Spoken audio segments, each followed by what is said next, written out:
makanan orang mukmin ketika Dajjal keluar.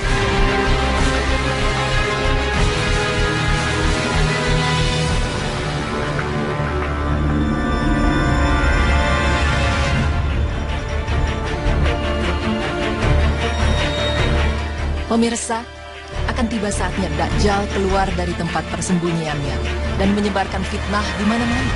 Ya, Dajjal yang selama ini sering disebut-sebut sebagai salah satu tanda dari kiamat besar memang membuahkan tanda tanya besar di kepala kita. Apakah dia sudah keluar atau belum?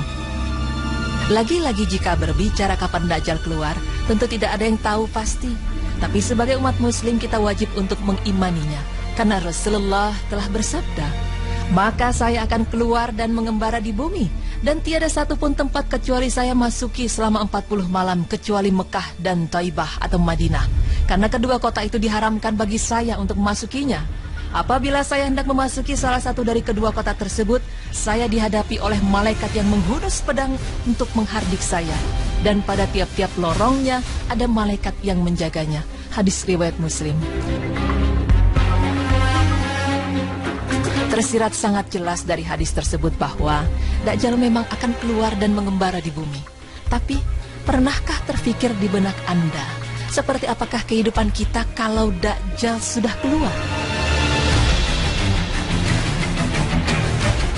Sesosok manusia yang matanya buta satu ini memang menyimpan banyak misteri. Seakan kiamat itu identik dengan dirinya. Bahkan ada yang mengatakan kalau Dajjal sudah keluar saat ini, wallahu alam bishawab. Namun yang pasti ketika Dajjal keluar, maka seluruh kehidupan di muka bumi akan terombang-ambing dengan fitnahnya. Adapun salah satu hadis dari Al-Qadi Iyad rahimahullahu yang mengatakan bahwa Allah Subhanahu wa taala memberikan Dajjal kemampuan untuk menghidupkan orang mati yang ia bunuh. Dajjal pun membawa sungai, surga dan neraka. Lalu selain itu ia pun dapat memerintahkan langit untuk hujan, dapat memerintahkan bumi untuk menumbuhkan tanaman-tanaman. Akan tetapi itu semua terjadi tetap dengan kehendak Allah Subhanahu wa taala.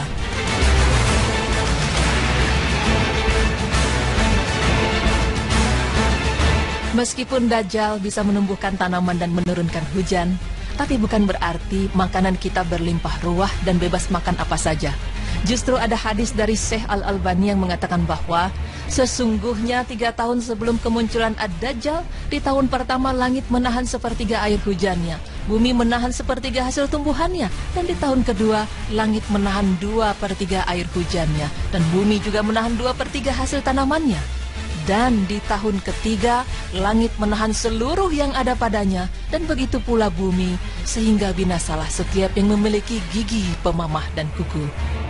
Pemirsa, tersirat dari hadis tersebut, bagi yang memiliki gigi pemamah dan kuku, maka akan binasa.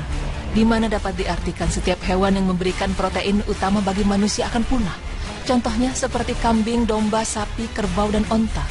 Lantas jika sumber protein utama kita punah, apa yang kita makan?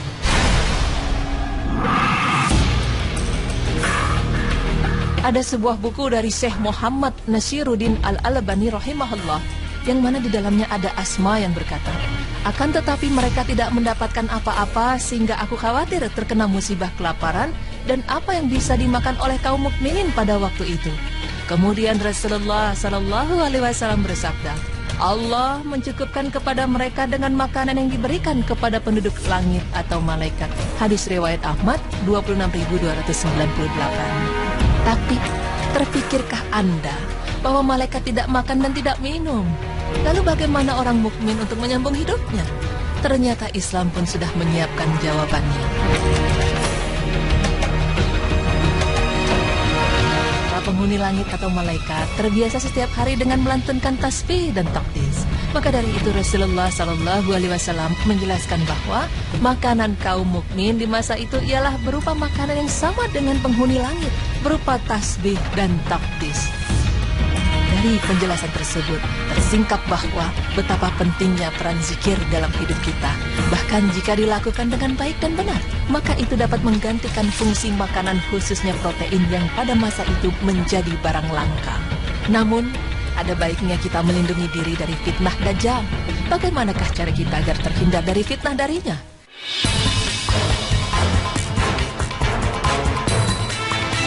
pertama adalah meminta perlindungan dari Allah Subhanahu wa Ta'ala. Sesungguhnya banyak cara bagaimana kita meminta perlindungan. Bisa dengan doa ataupun sholat. Namun cara yang lebih baik yaitu memperbanyak meminta perlindungan setelah tasyahud akhir, seperti hadis berikut. Jika salah seorang kalian selesai dari tasyahud akhir, mintalah perlindungan dari 4 perkara. Ya Allah, aku berlindung kepadamu dari azab Jahannam, dari azab kubur, dari fitnah waktu hidup dan waktu mati, dan dari kejahatan fitnah Dajjal. Hadis riwayat Al-Bukhari dan Muslim. Cara lain untuk menghindari diri dari fitnah Dajjal adalah menghafal seluruh ayat pertama dari surat Al-Kahfi, baik dari awal ataupun akhir dari surat tersebut. Karena menurut Imam Nawawi, ayat-ayat yang terdapat di awal atau akhir dari surat Al-Kahfi ini berisi tentang keajaiban-keajaiban dan tanda-tanda kebesaran Allah Subhanahu wa Ta'ala. Adapun hadisnya, barang siapa menghafal 10 ayat pertama dari surat Al-Kahfi akan terjaga dari fitnah Dajjal. Hadis riwayat Muslim.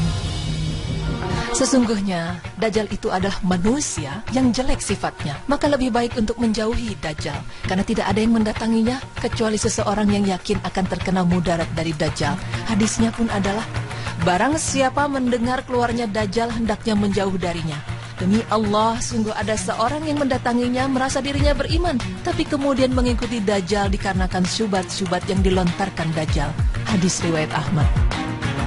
Selanjutnya adalah tinggal di Mekah dan Madinah. Cara ini merupakan cara yang lebih baik dan pasti akan terhindar dari fitnah Dajjal. Karena Dajjal tidak akan mampu untuk memasuki kedua wilayah tersebut. Dan hadisnya yaitu, tidak ada satu negeri pun kecuali akan dimasuki Dajjal, kecuali Mekah dan Madinah. Dan tidak mendapati celah atau jalan masuk kecuali padanya ada malaikat yang berbaris menjaganya. Hadis riwayat Al-Bukhari dan Muslim dari Anas bin Malik radhiyallahu anhu.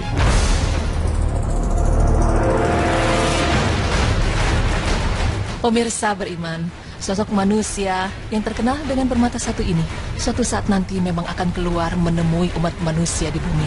Dan kala itu, menurut hadis, langit akan menahan air hujannya dan bumi juga akan menahan tanamannya untuk keluar. Tapi, bagi umat muslim yang beriman, mereka tidak akan merasa kelaparan dan kehausan, karena makanan mereka akan diganti seperti makanan para penghuni langit, yaitu tasbih dan takdis. Sungguh, betapa pentingnya zikir bagi kehidupan kita. Sebagaimana Allah Subhanahu wa Ta'ala berfirman yang artinya, hai orang-orang yang beriman, berzikirlah dengan menyebut nama Allah, zikir yang sebanyak-banyaknya, dan bertasbihlah kepadanya di waktu pagi dan petang. Quran Surah Al-Ahzab ayat 41 hingga 42.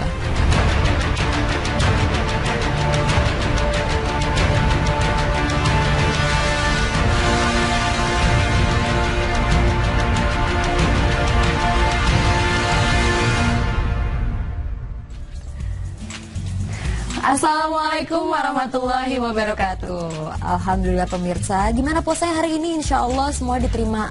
Amin. Dan masih semangat karena masih awal-awal nih lagi semangat banget. Dan alhamdulillah pastinya kalau puasa pertama dan kedua nih lagi rame-rame buka bareng sama keluarga tercinta. Betul, kayak kita barusan buru-buru ya. Betul banget. Tapi saya sempat tadi buka bareng sama suami, tinggal nanti terawih dia nungguin saya biasa terawihnya. Masya Allah, senang sekali. Dan tadi kita udah bahas tentang ketika Dajjal keluar nanti orang-orang di bumi ini makan apa? Bener banget, aku baru tahu ternyata ketika Dajjal keluar nanti sumber protein itu udah habis ya. Betul. Masya Allah. Jadi kita hanya makan tasbih dan takbis. Itulah kenapa kita harus sering-sering untuk berzikir, untuk sering berselawat, karena nanti itu yang akan jadi makanan kita ya. Betul sekali, kita harus membiasakannya dari sekarang. Tapi semoga tidak sampai ke zaman itu sih sebenarnya Sidi. Iya benar. Semoga. Nah baik pemirsa, setelah ini kita akan membicarakan tentang tips and trick tentang supaya kita lebih fit ketika lagi puasa. Pas banget itu. Kita perlu banget tipsnya nih karena masih ada 28 hari ke depan. Iya. Oke, nanti kita bahas, jangan kemana-mana, tetap di Berita Islami Ramadan.